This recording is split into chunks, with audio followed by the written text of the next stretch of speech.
G'day all, it's Adam Gordon here. I hope you can hear me. Perhaps you could just write a quick message in the message box down there and just let me know whether my audio is okay. You can hear me okay?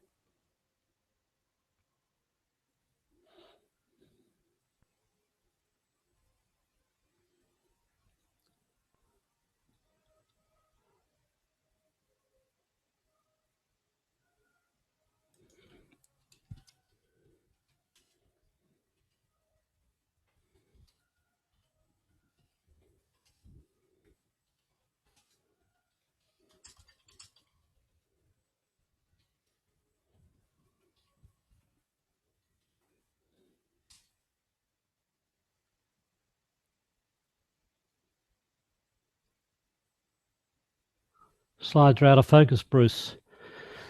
Look, that sometimes happens to some people. I'm not sure. When the last one of these I did, some people were seeing them just fine. I think I had two people who said they're a little bit out of focus. I don't know really what I can do about that. Are you on wireless or on cable?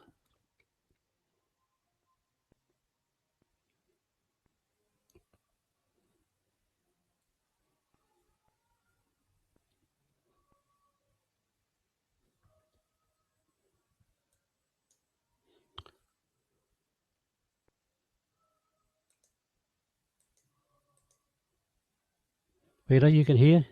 Okay, thanks, great.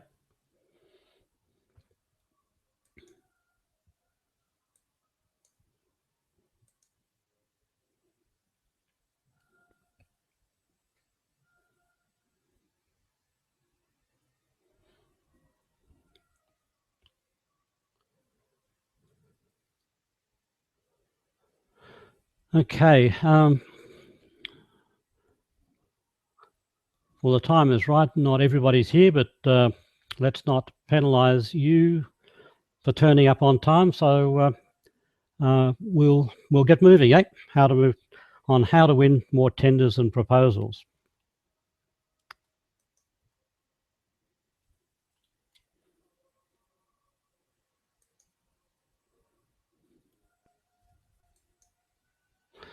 So yes, you know, I'm Adam Gordon, and more formally, welcome to this webinar on how to win more tenders and proposals. I've been involved in this sort of field from since the 70s, mid 70s, I suppose. And one of the things I found is that writing tenders and proposals causes people a lot of problems. It requires a different skill than the ones that people were trained in. You know, most people start a business because they've got a good technical skill, whatever that might be, a professional skill, whatever. But tendering and proposals and quotes is a different skill. But if you're going to grow your business, then obviously it's important because you're going to be bidding, quoting, tendering, whatever. Many people think, I've found, that the only way to win a tender or quote is to lower their price. And to my mind, that just destroys your margin. Yeah, price is always important, wouldn't deny that. But there are many other factors in writing a successful tender, proposal or quotation. So I guess I've already introduced how we're going to interact today. There's a chat box on the right-hand side. The message box, you actually enter your message in the message box at the bottom, excuse me, and press enter. And put your questions in there. Also, I'll try and get to questions as we go, but if I don't get them through the webinar, then I'll get to them before we finish. Yeah. Okay. Who's this for?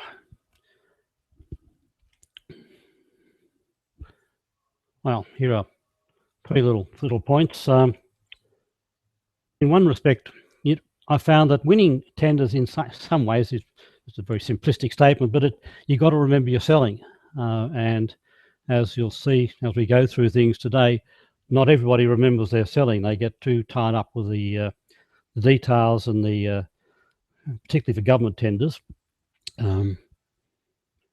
You often get the feeling that you're focusing on compliance. Large tenders, particularly government tenders, compliance makes the whole thing feel like a bureaucratic burden rather than a pitch for business, which is, of course, what it is for you. In my experience, I found that people who see it as because of compliance, see it as a bureaucratic burden, they tend to adopt the approach of putting in the minimum they require to comply with the requirements rather than structuring their response to win the job. And if you're going to if you take an approach that's the minimum to I have to do to comply, there's a fair chance that your submission is going to be boring and no different from your competitors. And that brings in a group of people you'll hear me refer to throughout this webinar, and that is the assessors. If your response is no different from your competitors and is boring as well, how are the assessors going to make their decisions? Well, 9 times out of 10, they'll then use price as the only means of differentiation. And when you start competing on price, there's only one way for prices to go, and that's down. So give yourself a competitive advantage. Draft a persuasive tender or a proposal, and not just a compliant one. It has to be compliant, of course, always. But if you can start to draft persuasive tenders, then you'll make a significant difference to your business. But just a little bit of background for myself and why am I doing this before we move on to the actual work. Why me? I've been involved at senior management levels in the private sector and in government over many years. The industries I covered were aerospace, marine, farm machinery, retail, then back into government for a few years before I went out on my own as a consultant. And one of the things I've had to deal with over the years, both for myself and for clients, is government tendering. I guess if you have done tenders with it for the government, then you'll have heard the catch cry for so many people that it's too complex, it's too bureaucratic, it takes too long, it's biased, repetitive, small business can't win, and so on and so on.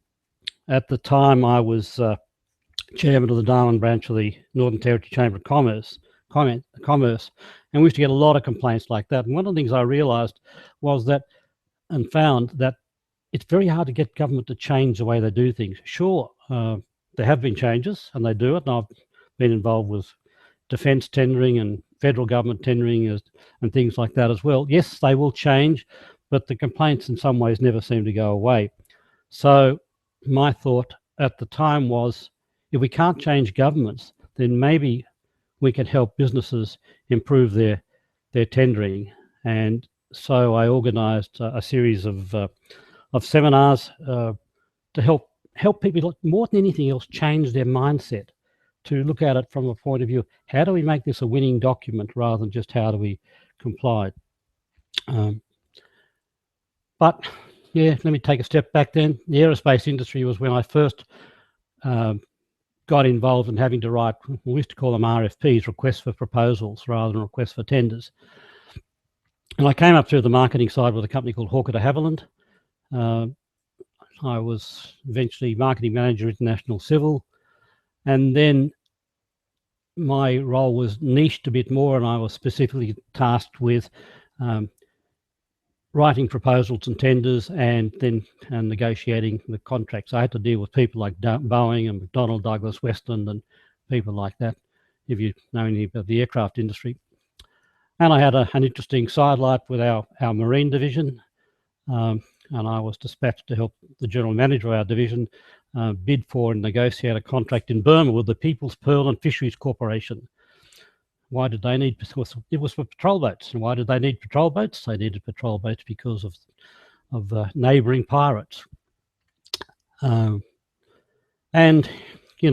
when I went out on my own back in 1988. Since then, I've done an awful lot of tendering for government work, not just for my own business, but for my wife's business, and got very much involved in consulting, coaching, and training on the tendering side. We used to do a range of workshops under a government contract, some colleagues and I, and if there was one workshop you could always know it would be full, it would be the tendering workshop. Okay, let's move on. Just a few examples. I helped a client wrote a tender to Defence to paint the Army's Abrams main battle tanks, which was good. Helped Trevor Eason win a major medical equipment servicing contract. Some people who needed in the construction industry who weren't winning anything, and we did some coaching with them that helped them win. And another local company helped win a major contract, multi-million-dollar contract from a national who in fact had been a national company who'd held this previous contract for 8 years, and that client still has that contract. Anyway, what are we going to cover today? 4 things. Why do you need to improve your tenders and proposals? The 10 most, in my experience, 10 most common mistakes in tendering. 5 steps to prevent those mistakes, and 3 errors to avoid. So, why do we need to improve? Well, it's simple, really. Money, income,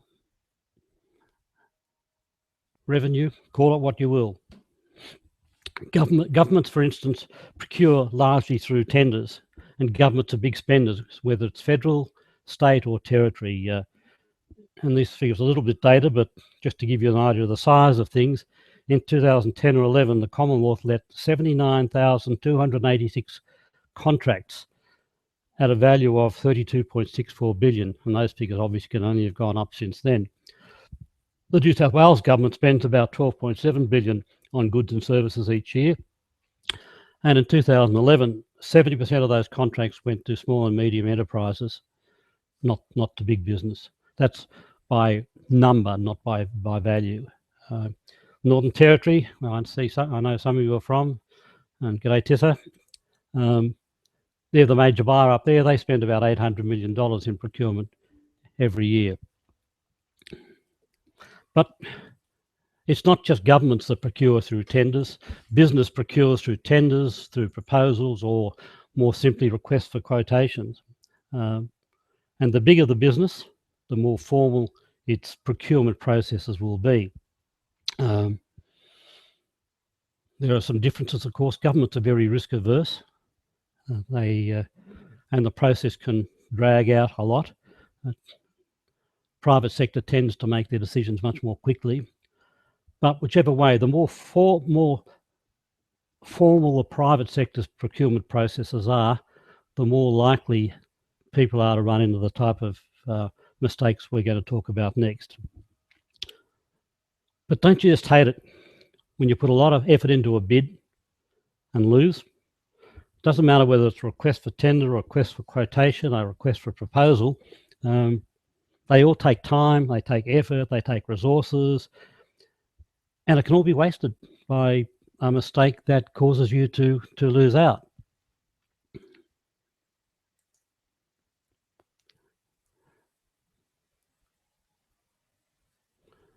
And Bruce has still got the slides out of focus. Okay. Sorry, Bruce, I don't know that I can do much about it at this stage.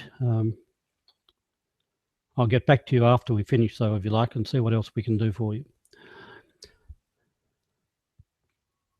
Okay.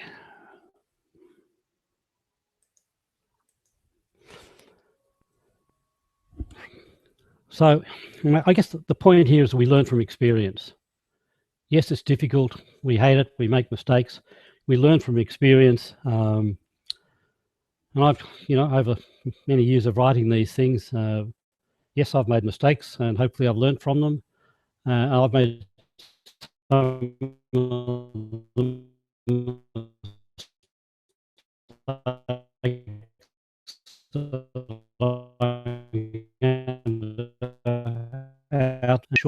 seen them make a lot of mistakes as well, a lot of mistakes.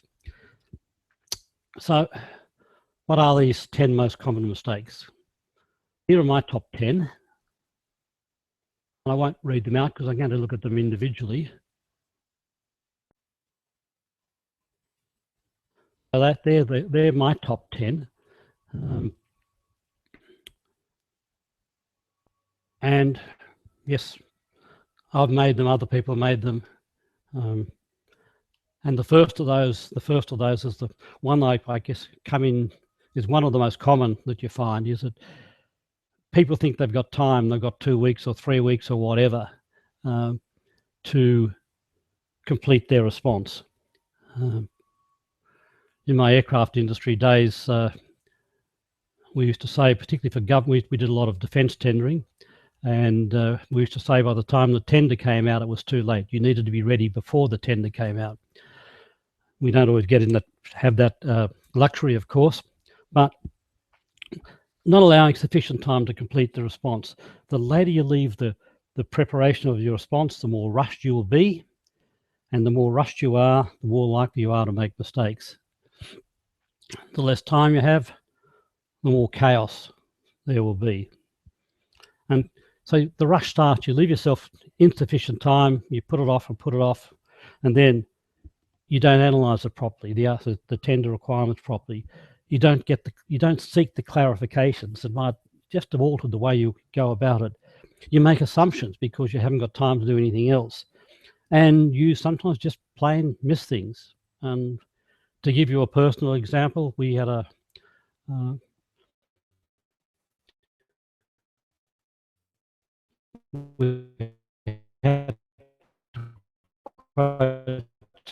referee. He just changed jobs, didn't have his new telephone number, thought I'll put that in at the end, and of course was rushed, didn't put it in. And when we went for a debrief, by the way, always get a debrief, one of the comments was made was, you didn't have the telephone number there, lack of attention to detail was a comment made. Obviously we're pretty close to the winner, but they're looking for reasons for disqualifying us, and lack of attention to detail was enough to lose that one.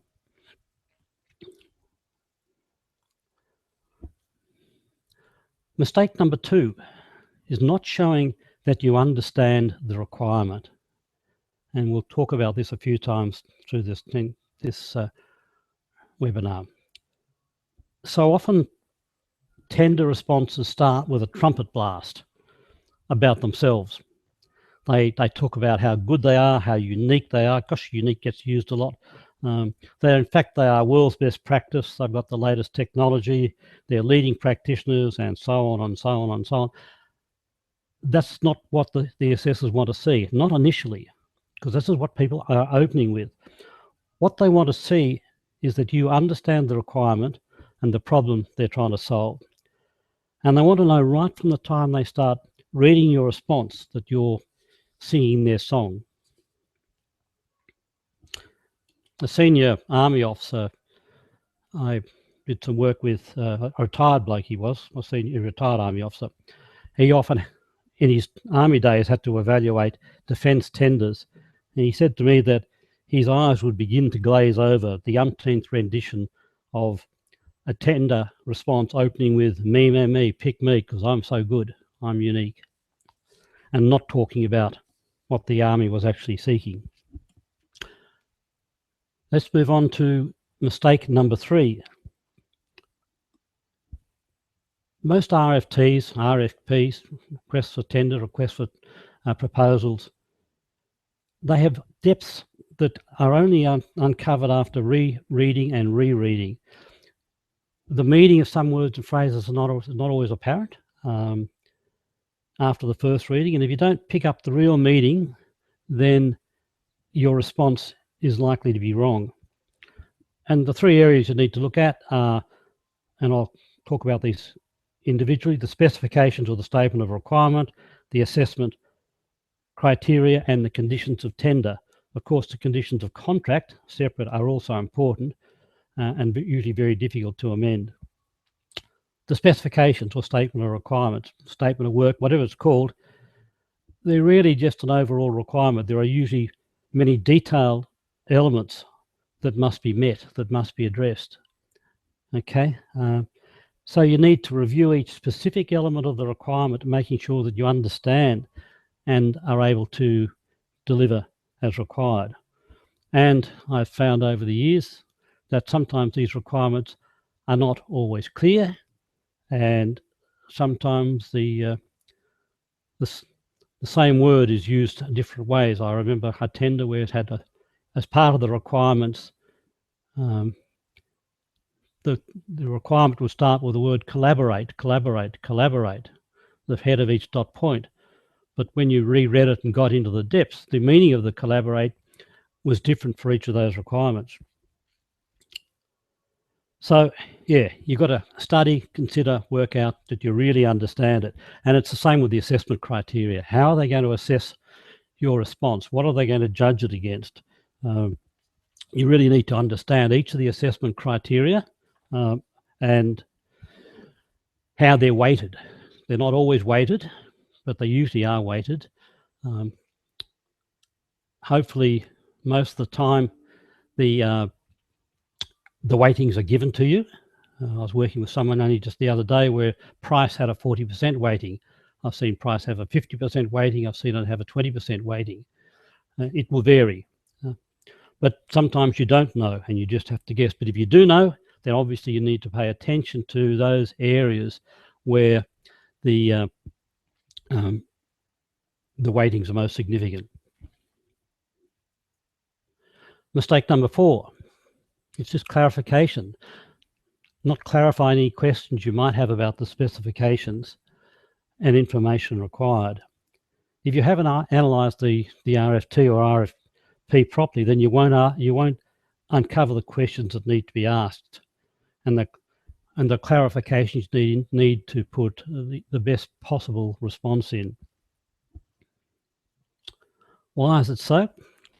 Well, you know, in 27 years of, I think it's about 27 years of putting tenders in, maybe a bit more, I can't recall a single occasion where analysis of the requirement or the assessment criteria didn't lead us to go and ask questions to the agency concerned. And one of the things that really used to puzzle me, so often used to puzzle me, was that so often we would be the only business who were seeking that, asking those questions and seeking that clarification. If you get the clarification, I think it can give you a competitive advantage. It demonstrates diligence on your part, and it puts, if you like, your face in front of the assessor's mind, because you're pretty sure, almost certainly, that the person who's responsible for the tender or proposal or request for quotation will be on the assessment panel, and they can put a face in on your business.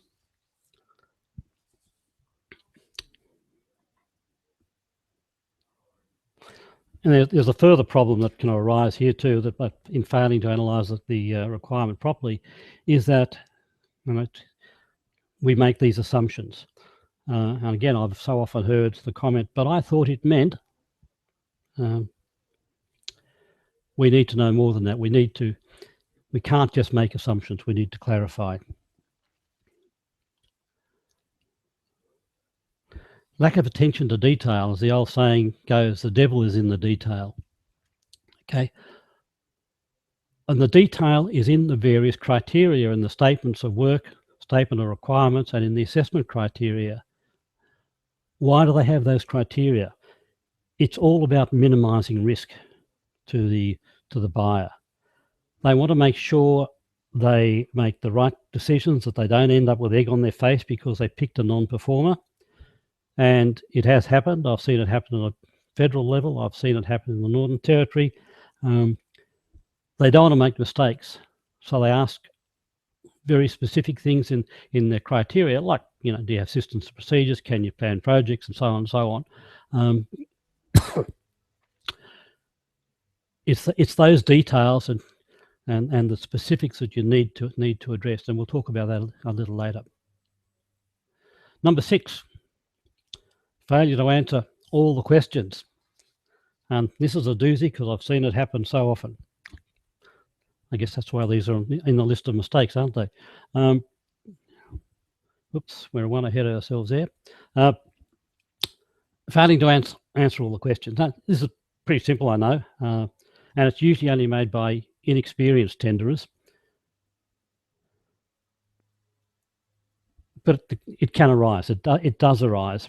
I've seen businesses decide a particular question is not relevant or it's a duplication, and they assume that they've answered it before, they don't have to answer it again. But look at it, think about this. If it's there, you have to answer it. Otherwise, you get a big VAT zero in that weighting. If they've asked the question and you think it's just a duplication, then perhaps you don't really understand the question. So we need to go back and re-examine and reread and reanalyze. My view is you always need to look at these things from the assessor's viewpoint. I've had people tell me that a question is not relevant, that's not how they do things in their industry. So they just leave a question blank. One example I saw, the client had responded with a not applicable. Imagine how well that'd go down with the assessors, us telling them that they didn't ask an applicable question. The best thing to do, of course, if you don't understand it, is make contact, clarify the requirement, as in mistake number 4. If nothing else, always make some attempt to answer the question, because the weighting of 0 is 0. And there's another aspect to think about this, and that's failing to answer all of the question. For example, the question might be to provide an overview of the tender's experience on projects of a similar nature, scope, and size. There are 3 elements to that question: nature, scope, and size. So they're looking for something very specific that they can tie back to their particular requirement. And you may have done a project of a similar nature to one that, let's say, was worth $500,000. But if the project you're now tendering on is $2 million, it's certainly of a different size and probably of a different scope. Okay. Mistake number 7. Responding in a format different from that requested. And this applies both to the pricing template that the tender usually provides and your response to the various requirements. And by format, I mean the order in which the requirements are laid out and questions asked. Once again, put yourself in the assessor's shoes. The assessor's got, let's say, 10 tenders in front of them. 9 of them are following the format that they requested in the order that was laid out. The 10th has formatted the response the way they like to draft tenders. Now, that may be a good layout. It may be effective in different circumstances, but it's not the way for this particular RFT or how it asked for the information. So your assessor is going to be flipping backwards and forwards through the response, trying to do an apples and apples comparison, and she can't easily find the information she needs. So what's the frame of mind? She's got to be getting, she or he has got to be getting more and more frustrated and less in love with your response. And when the time comes to actually allocate points, they're more likely to be down than up. The safest approach is just to methodically respond to the requirements as laid down in the RFT. And as I mentioned, there's always usually a pricing format. I had a client tell me, "Oh, that's not how we calculate the prices." So he insisted on putting the way he calculated prices into the tender response, and of course, didn't win. Mistake number 8.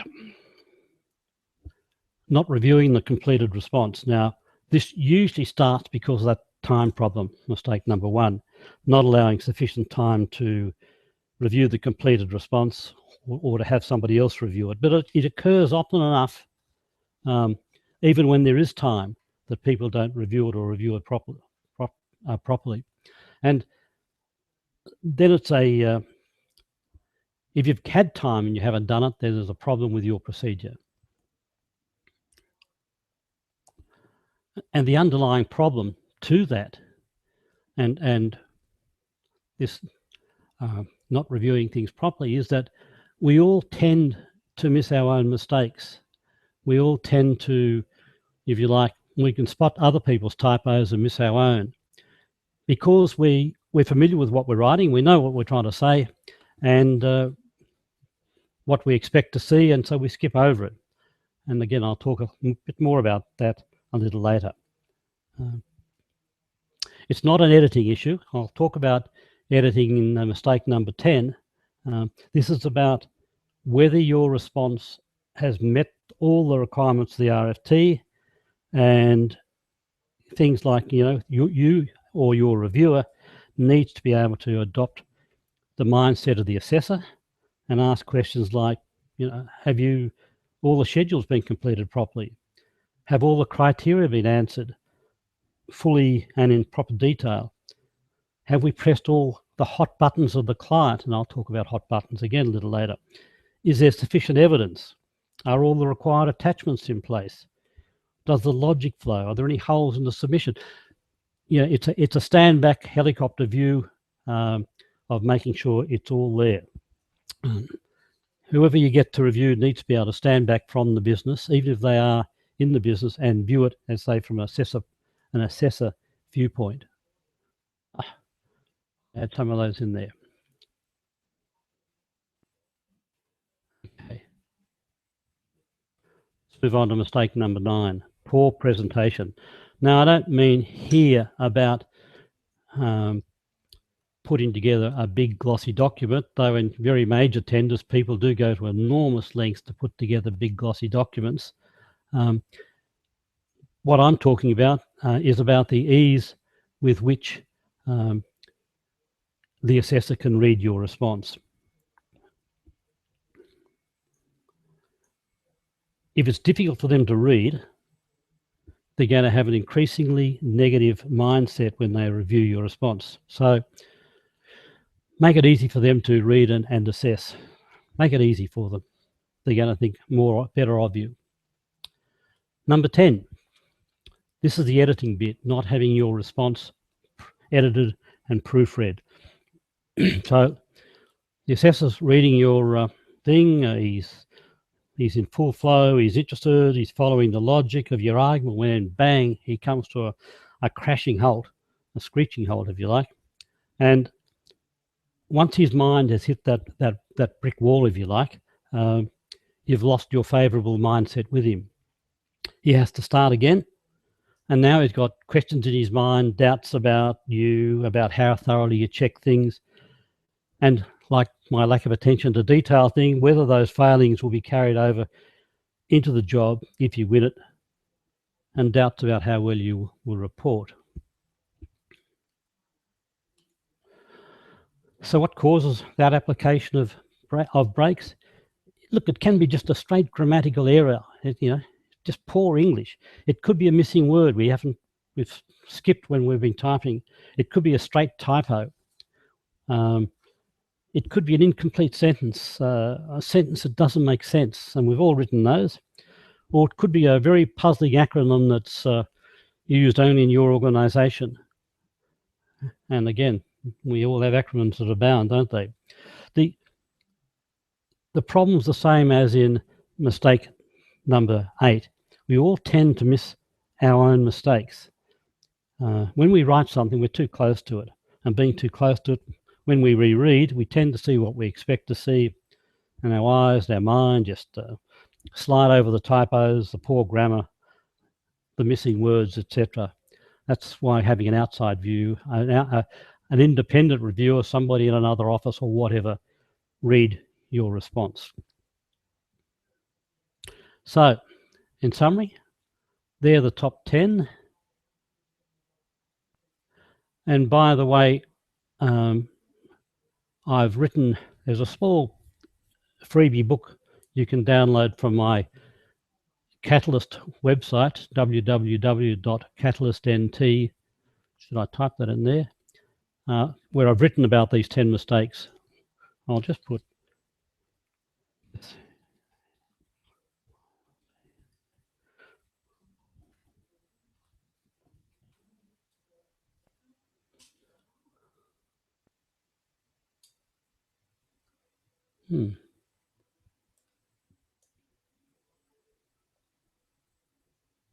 What happened to that? I'll just type it again.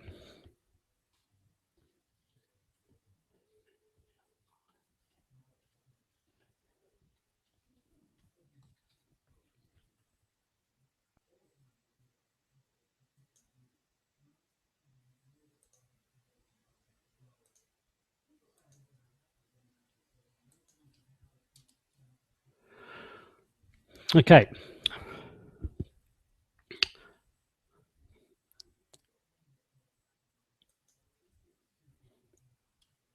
You all there? Yeah. So they're the 10, and as I say, if you go to my catalystnt.com.au website, then you can download a book that, a freebie book that spells them out in more detail. So, next section. What does this mean for you? 5 steps to prevent these mistakes. Planning, preparation, prevention, presentation, and writing. So,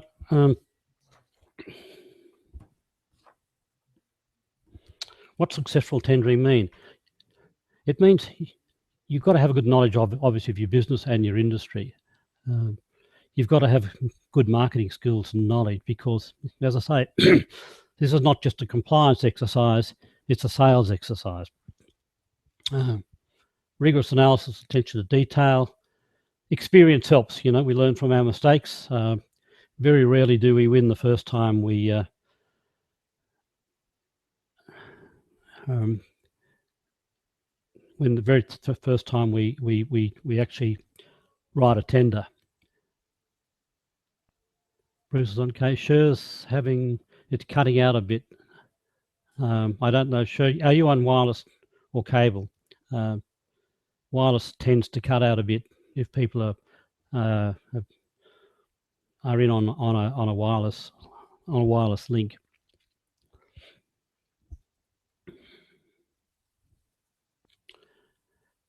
You need, and I'll come back to this again, to understand what the client needs, and you need writing and sales skills, and I'll talk more about that in a moment.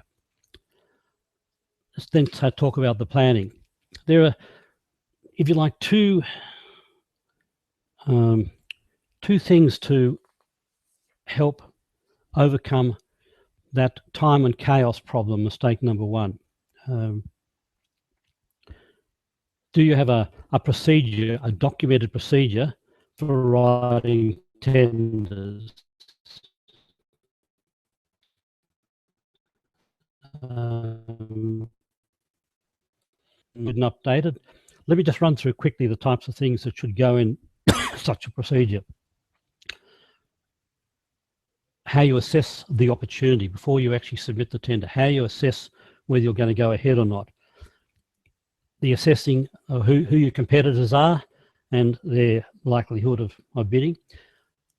Your win strategy, understanding the client's requirement and how you are going to win this job. Then the actual drafting of the proposal, that the procedure should cover who does what, who writes what, and the timeline. The review and editing stage, the submission, and I always recommend to people that this is if you like, this is part of the learning. After we submit, particularly an important tender, we need to review how we went about it, how well we did, whether we've won or lost, and can we improve our procedure, because they can be so important to us. And the second thing is having a database of necessary information. There are experience, details of equipment, details of people, or whatever you need. So you need a database of this necessary information, perhaps in a company profile. Having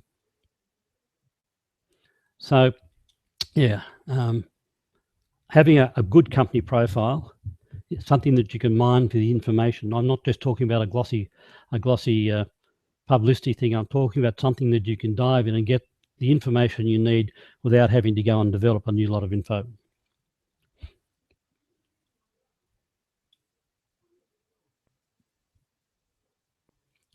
So, some planning points to remember. Make sure that you understand the requirement, that you're talking to their needs and requirements and their expectations, and keep on reinforcing this. It's about the customer, not about you. Have we got the background? Do we know what they really mean? Many clients, prospects will talk through things with you on an informal basis before you decide to bid. And it's part of the questioning process, if you like. Sometimes governments in particular can be pretty formal and not let you talk. But, my experience has been, the client will talk to you, and let's say you ask your questions, you get your feedback. Okay.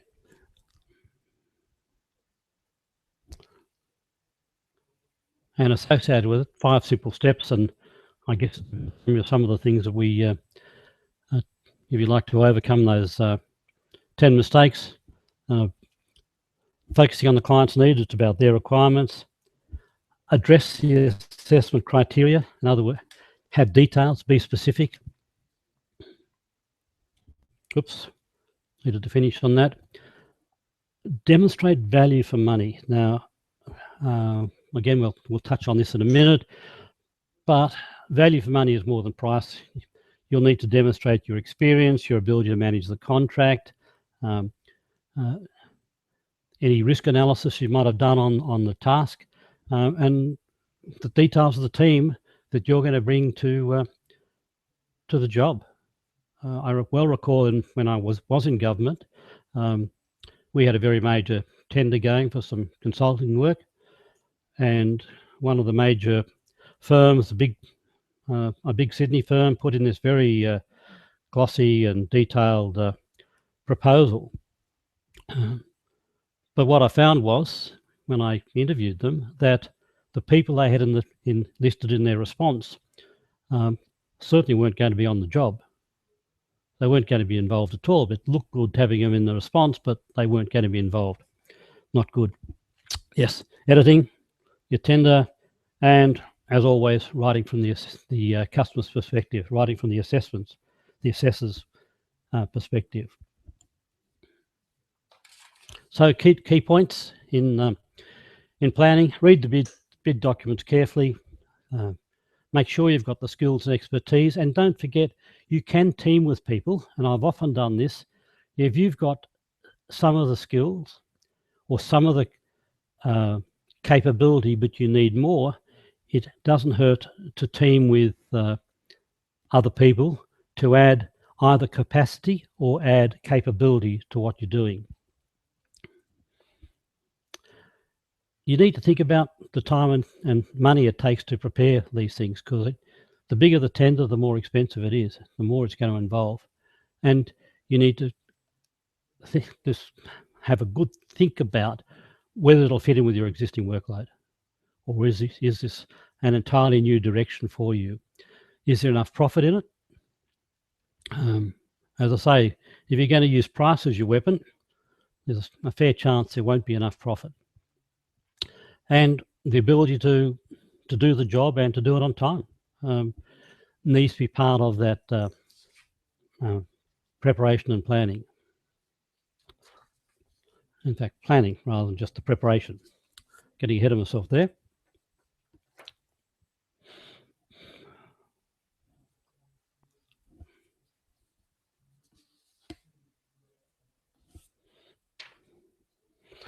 Okay, tender preparation. Look,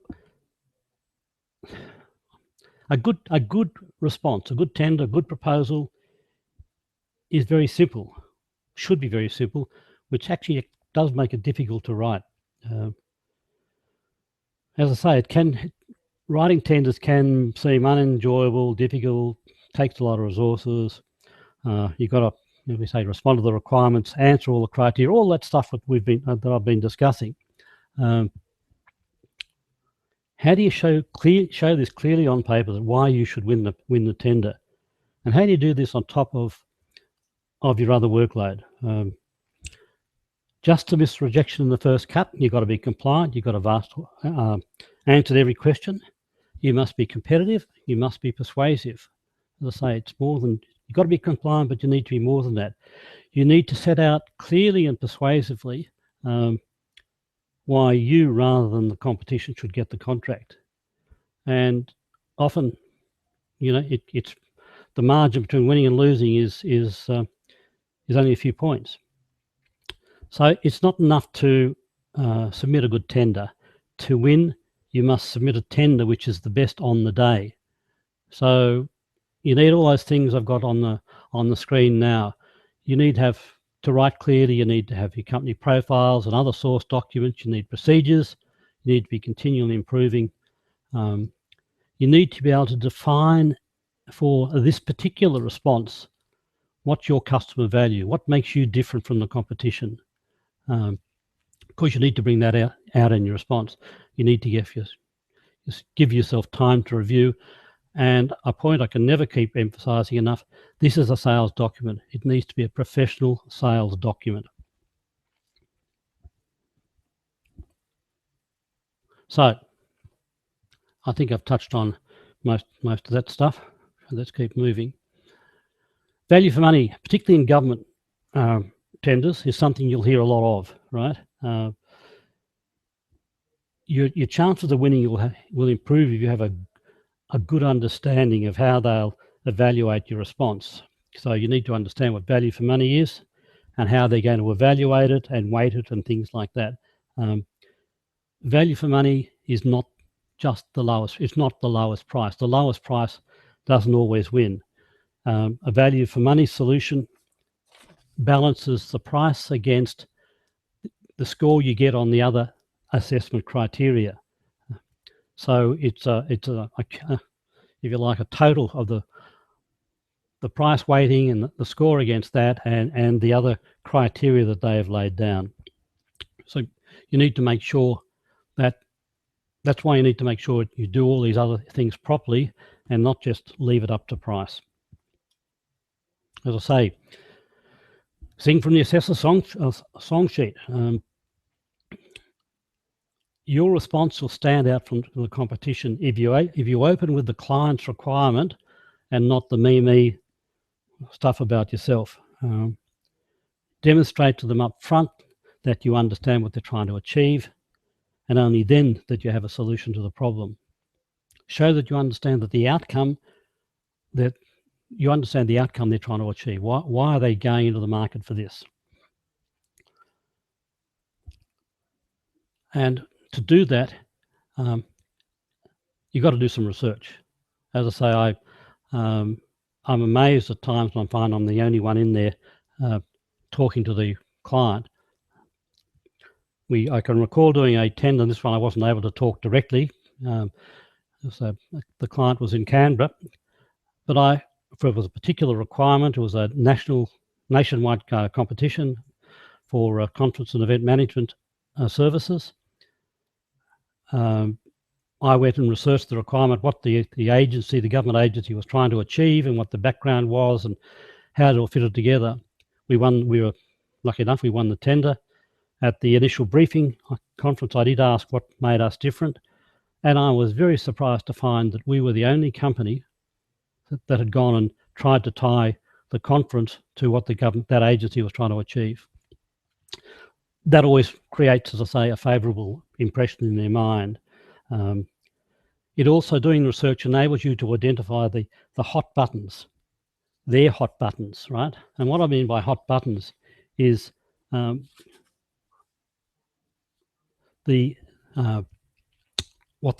what's so important to them, both in the tender and overall as a client. What can make a real difference to them?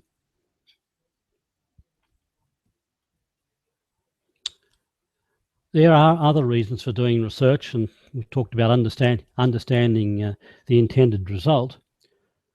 But you also need to be able to demonstrate what is your competitive discriminator, what really makes you different from the competition, while at the same time addressing the hot buttons, these important things for the client.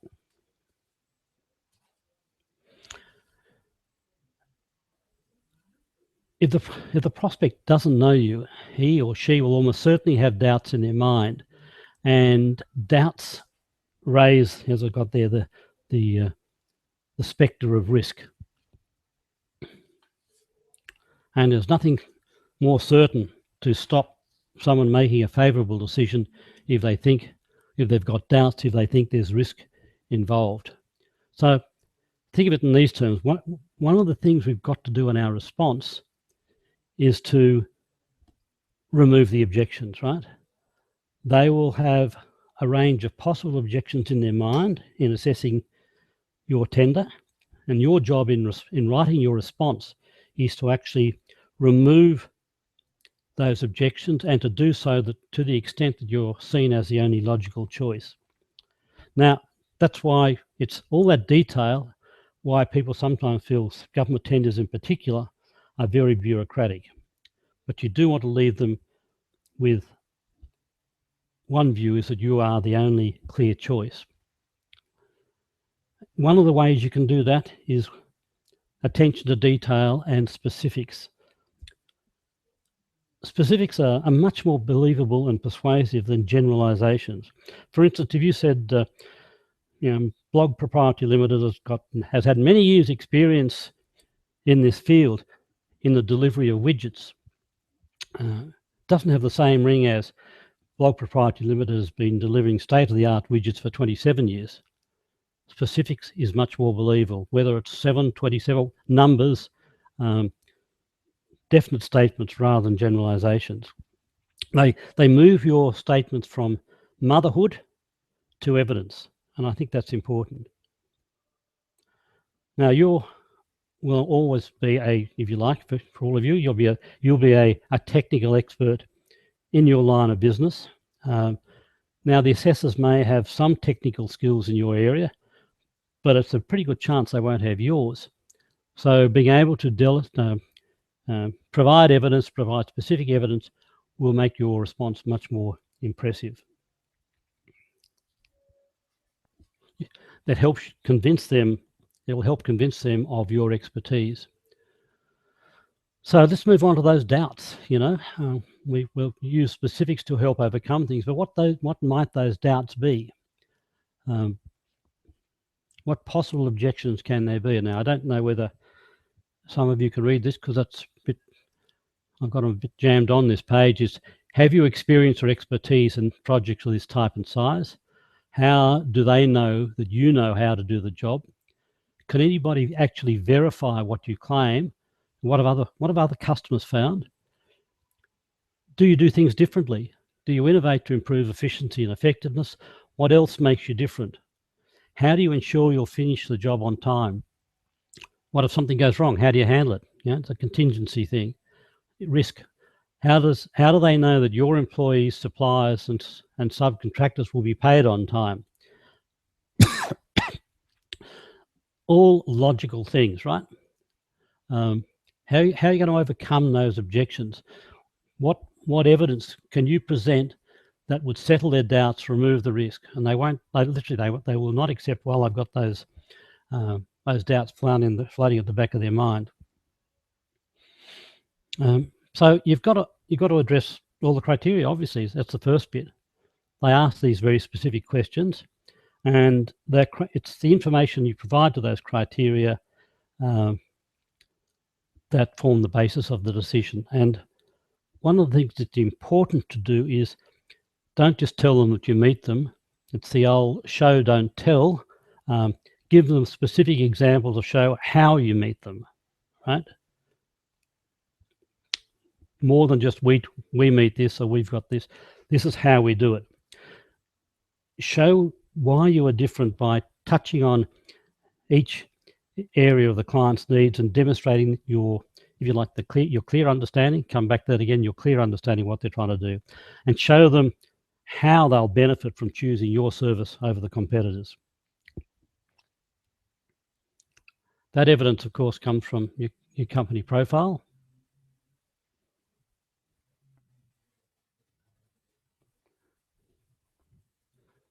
Experience, referees, examples of innovation, key points of difference, and so on, right?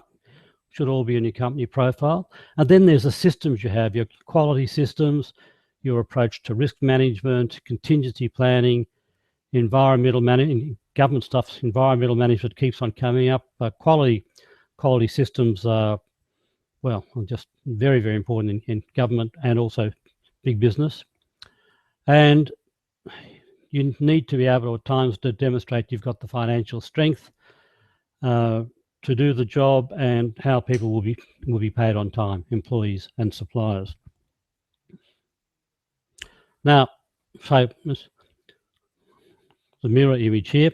It's a funny thing, but these questions look familiar. Of course they look familiar, because they're exactly what most tenders look for in their criteria.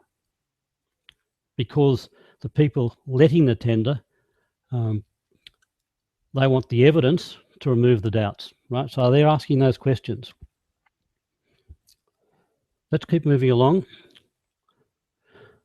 What else might you need to do other than wining and dining the prospect? I'm not sure that works these days. Well, there's some things you do. First of all, understand that a good presentation will make you look so much more professional. It will make a difference. You need to, if you like, grab their attention. It makes them feel more comfortable. If you look professional, it makes them feel more comfortable in dealing with you. If the way your industry does things is just a simple price, quality, delivery quotation, you can really make yourself different with good presentation. It gives them more confidence in you, reduces the risk in their mind. And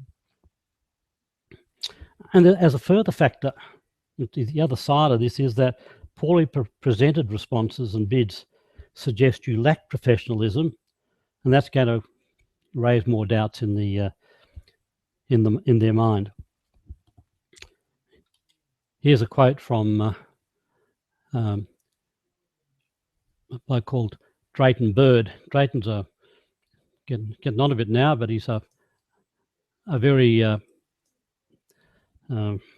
prominent copywriter of people who write sales material. And what Drayton suggests is that whether you like it or not, life is one long sales pitch, and most of that selling is done in writing. So 3 aspects of a good presentation. 1 is clear writing, 2 is your style, and 3 is photos, charts, and diagrams. The quality of writing does make a difference.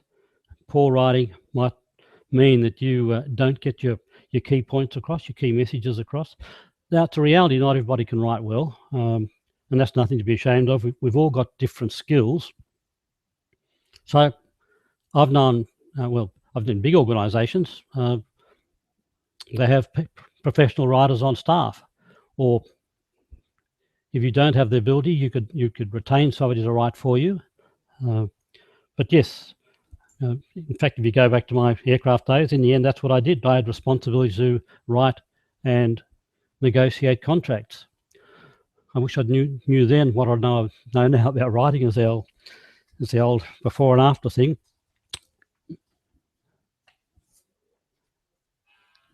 Clear writing is it does make a difference. Tenders need to be written in a way that's straightforward, professional, and positive. So clarity expression. If you can't express yourself clearly and concisely on paper, then you really won't get your message across. And by the way, these sort of writing skills are the same that you need to write winning sales letters, even ads, proposals, whatever.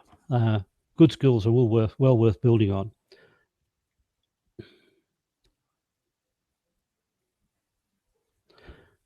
it comes down to readability in many ways.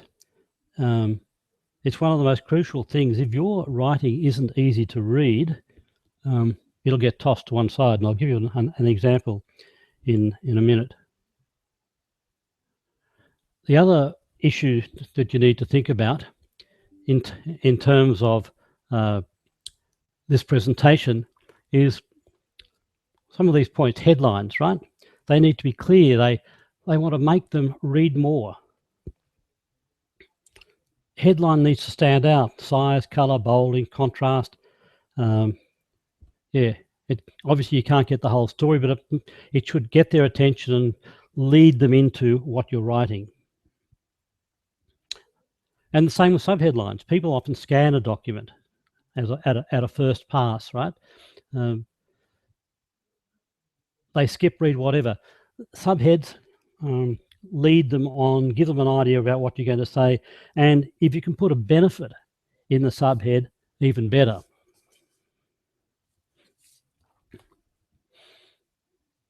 Sentences.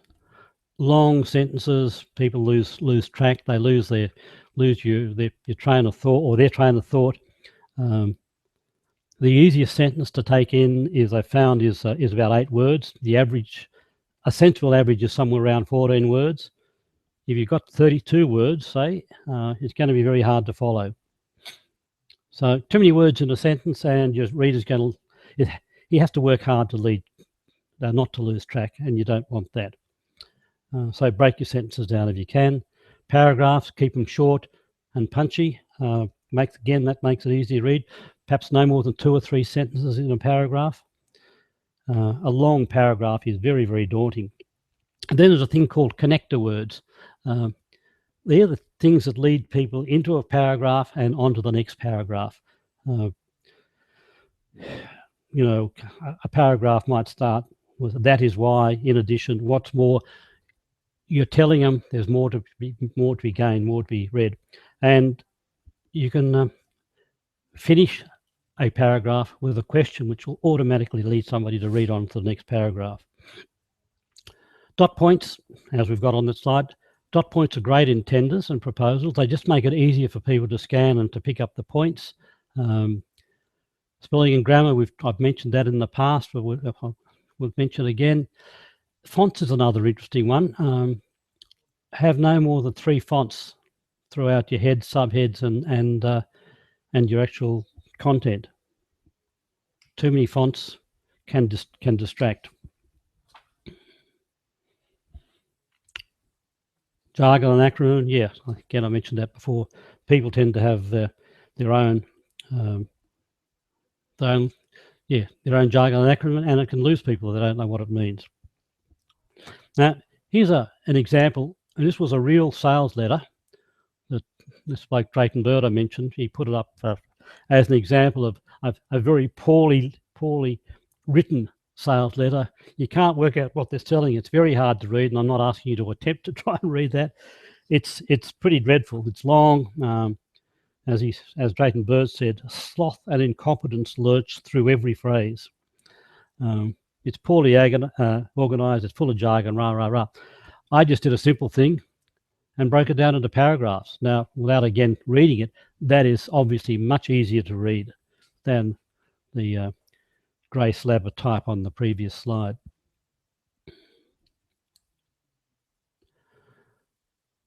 Just some other things in terms of your presentation. Remember we talked about a value proposition and competitive discriminators? Try and begin each section with some element of your value proposition and the benefits that the client will get from it. Begin sentences wherever possible with the benefit you're offering.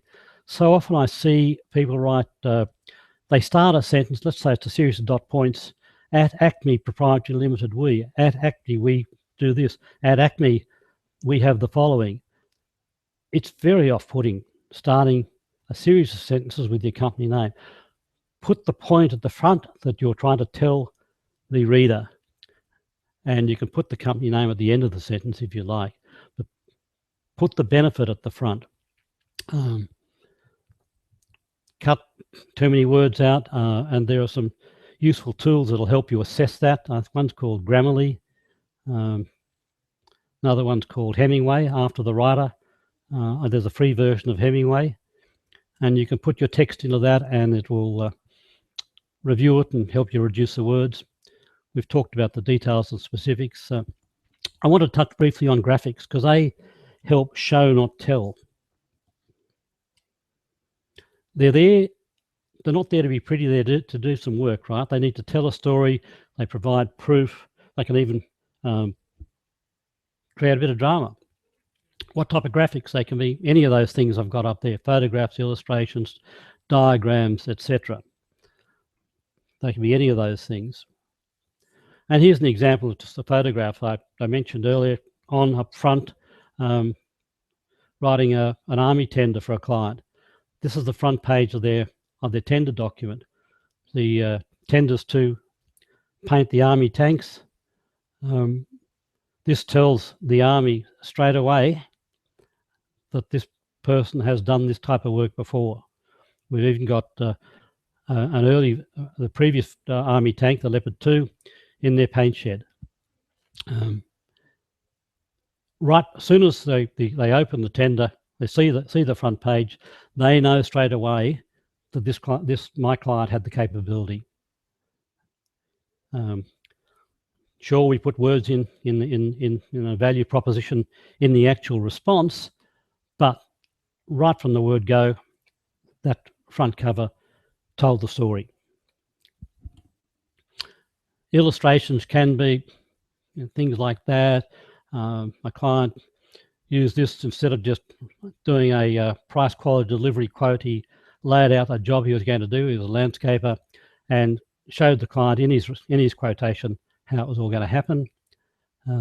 Project plans can be simple like that, but again, you pick it up straight away what's happening.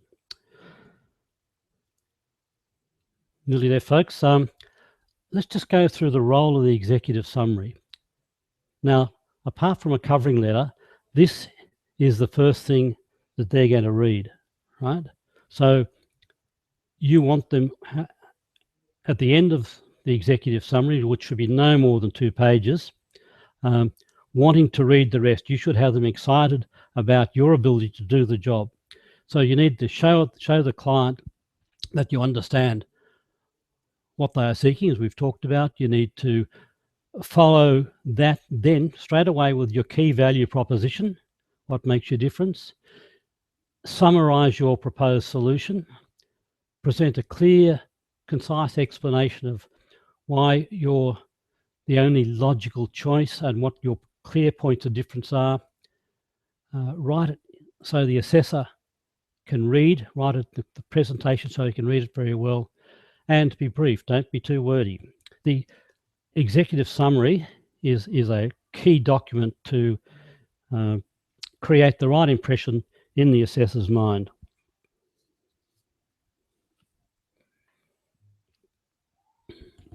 Okay, where do we go? Remember mistake number 10, okay? Not having your response edited and proofread. You've got the assessor reading along and he finds these errors, grammar, typos and things like that.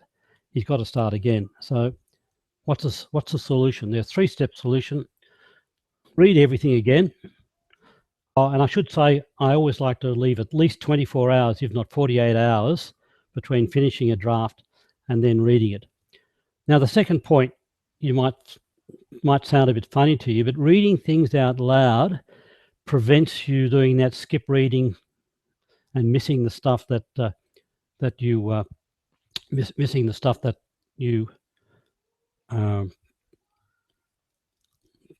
see because you know it, and oops, that you skip over because you know what you wrote, and of course you've missed something. That read it out loud is recommended for people writing sales copy, even people writing novels and things like that. The trainers teach them to read out loud because you do look at the detail, and get a colleague to read it. It's just so important. So we're just about there. 3 common but costly mistakes to avoid. And these are to avoid if you want to improve your tendering. First is ignoring the problem and hope it'll solve itself. The second one is taking action but trying to do it yourself. And the third one is taking the wrong action. First one, ignoring the problem and hoping to solve itself. Don't worry, be happy. What's your current success rate? And what will change this if you ignore the problem and hope it'll solve itself? No change, no gain, no pain. Now, if you're on this call, then obviously I presume that you want to change something. So you can't just ignore the problem and hope it'll solve itself. The second thing that we've all been here, you think you can do it yourself, and you often can, but you go to a workshop, you come to a seminar or a webinar like this, and you get some ideas, and then we get busy. There's chaos, there's a panic, we've got to solve a problem, and we don't actually get round to improving our tendering. And then there are those who try and do it themselves, and I love this example. It's kind of like the person who's not a lawyer trying to represent himself in court. He is a fool for a client. As I mentioned earlier, you're experts in your business and what you're doing, and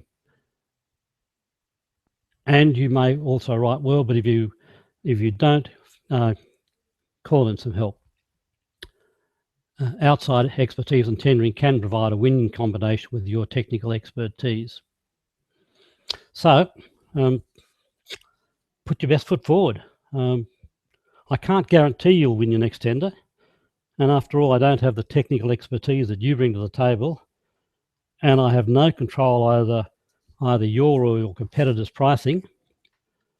But I can tell you that if you follow the recommendations that I've set out here, then you'll present as being much more professional than your competitors, and you will increase your success rate. Tendering is a skill that you can learn and improve.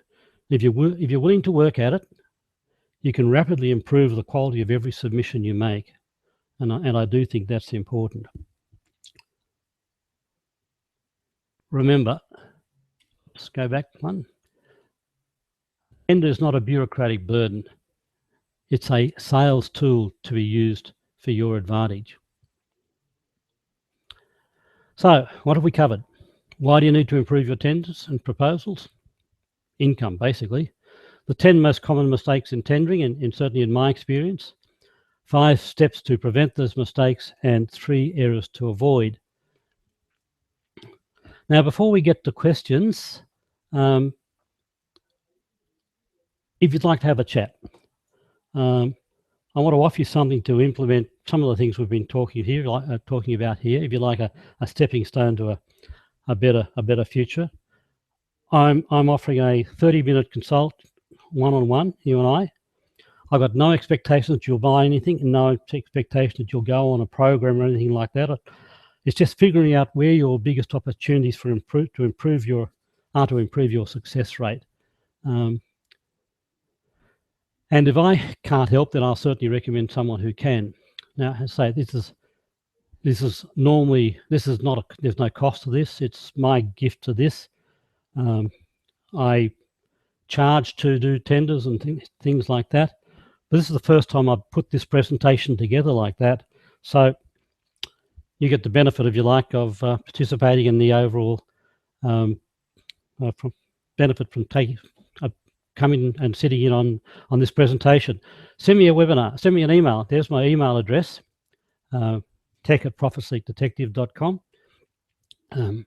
Send me an email, and I'll be more than happy to set up a time for a 30-minute chat, either by Skype or by phone, or I use a product called Zoom that you might like. Now, any questions at this stage?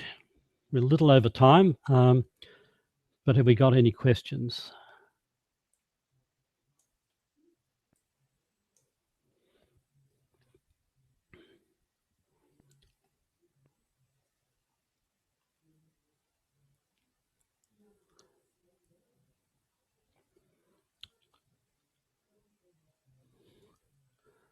There are most of you are still here, I see. Yeah. So, any questions? Giving you just a couple more minutes to put a question in. And look, obviously, as well as booking a chat, if you just have, if you've got any particular queries, you can certainly email me about that as well. See what I can do to answer them. These questions are, I've seen that things are a bit slow popping up. I see my website address.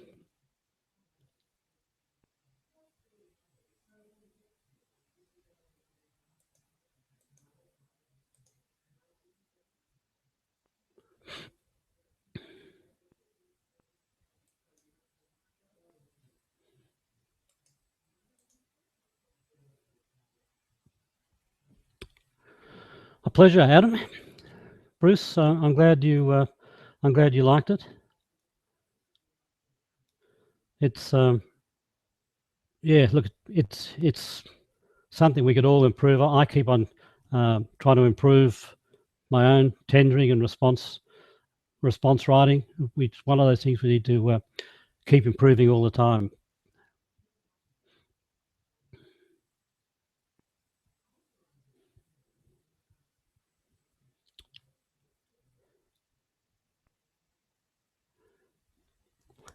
Okay, if there are no other questions, we'll call today. Good luck, good tendering, and be professional. Thanks very much. Catch you later. Bye-bye.